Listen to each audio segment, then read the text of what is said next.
It's hard to imagine that any characters in racing have ever been held in such affection as John Oaksey. But, Bruff Scott, in your book of Horses and Heroes, in the chapter on John, you open it with the words, "He wasn't nearly so cuddly back then." What was he like back then?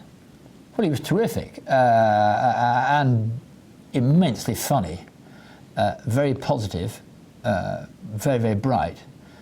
But I mean, the idea that you could sort of pat him on the head like a national treasure, and to some extent, let's be clear about it, which is why I rather objected to him going on doing television for too long, sort of patronising him would be ridiculous. I mean, John was a person no one would dare patronise, because he was a very brilliant man. He was a tough and an able rider, but most of all, he was a very brilliant man. And in those early days of your first experiences of him, I suppose the astonishing thing was he wasn't just, as you say, an able jockey, but he was a very able journalist at the same time, and he mixed his two experiences to produce one product. Yes, and no one's ever done it as completely as him. John Hislop wrote some very good stuff when he was riding, but he didn't as consistently. I mean, and you think of people writing, all do sort of reports after races, and indeed journalists do them after cup finals, and indeed players do ghosted columns after rugby matches. But John Oaksey rode in Grand Nationals and then wrote reports on them. And I mean, not just reports, but beautifully written reports. And I'm absolutely convinced that the piece that he wrote when Carrick Begg got beat the Grand National remains the finest piece of first-person reportage of a major sporting event that's ever been written and ever will be written. I mean, it's absolutely astonishing. You reread it now, because I mean, we're talking about the Grand National. We're talking about the Cup final. We're talking about the man who's and the man who actually misses the goal in the Cup final, really, and he writes the whole thing immediately afterwards. I mean, it's absolutely astonishing, and he was doing that every week, that sort of thing. And at Aintree, the amount of time from getting off Carrick Begg to actually starting writing, it must have been a matter of minutes, not hours. So I can tell you, it was, I mean, in those days, I mean, I was doing it myself quite soon afterwards. You still had no phones that were useful at Aintree. You had to run across the road to a terraced house where you'd commandeer a phone, and you'd sit there on the stairs, with a little phone by the stairs, and they'd bring you cups of tea, and you'd start ad-libbing the story. And he'd run across still in colours. I mean, he'd put his sturdy sweater on, in his boots and breeches, and start dictating, and then someone would bring you sort of final finishing order and things. I mean, that was reportage, and in a way it was all exciting doing it like that, but he was incredibly good at it. And that, I mean, the writing was really a major deal. To remember him now only as a wonderfully benevolent, slightly sort of woolly old soul is absurd, and indeed extremely insulting. And Bruff, that writing, as you say, it required a fierce mind to produce it, and that mind in those days, I guess, just in conversation with him and in debating with him, couldn't have been easy.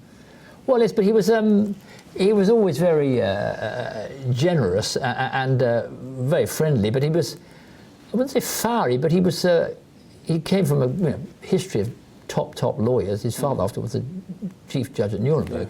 If you made an argument for something, you had to stand it up, otherwise he'd destroy it.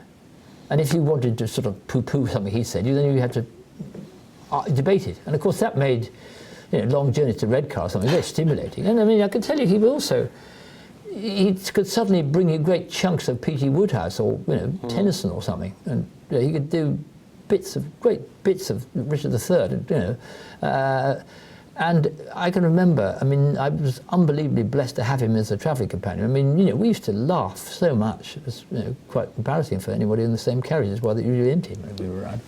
Bruff, you talked about his father there and the amazing life that his father had, and clearly John was born into a privileged background. He had as a young man, there was plenty there for him, but he was not a man that just sat on that background and made the most of it. He was an immensely giving person, and the legacy of having created the IJF, where did that come from? Well, I think he very much came from his lawyer's sense of duty. And I might tell you, he had terrific affection and admiration for his father. He always felt himself, sort of in awe of his father, and says his father was a bit quieter than John, actually. Very quiet, but, the chief judge at Nuremberg, he won Goering over by just saying, no, well, we're going to do this in a proper manner. So it all was, they behaved themselves. But John felt he never quite could measure up to that, but he obviously he'd never question that the right thing to do would be to help other people. So of course he was a magistrate. He was a magistrate all the way through. It's not that time consuming, but he was a full-on journalist and TV performer. He was doing that all the way through. And when there wasn't proper insurance for jockeys and we had Paddy Farrell and Tim Brookshaw, well, of course he'd set off and do that. It would be absolutely, there wouldn't be any question that you'd give your time and help other people. And, in the latter part of his life, it's been rather wonderful that, going to the holidays in Tenerife and John's not very well, and he just is pleased to be there and help people. And it's a wonderful thing to have in a character to actually like helping people. And it's very sad, people who lack that. And it wasn't, as you say, just a case of creating the IGF. Right from its creation, he's always been there, hasn't he? I mean, you've gone to winter days at Plumpton when it's -1 outside, and John and Chicky were there selling calendars. His devotion towards the cause, it never seemed to wane. No, I think that in a way it was his abiding memorial, and he was very happy to sort of go with it, and it was very nice he became president, which was a very good title because it's the right title. He needed to be at the centre of it.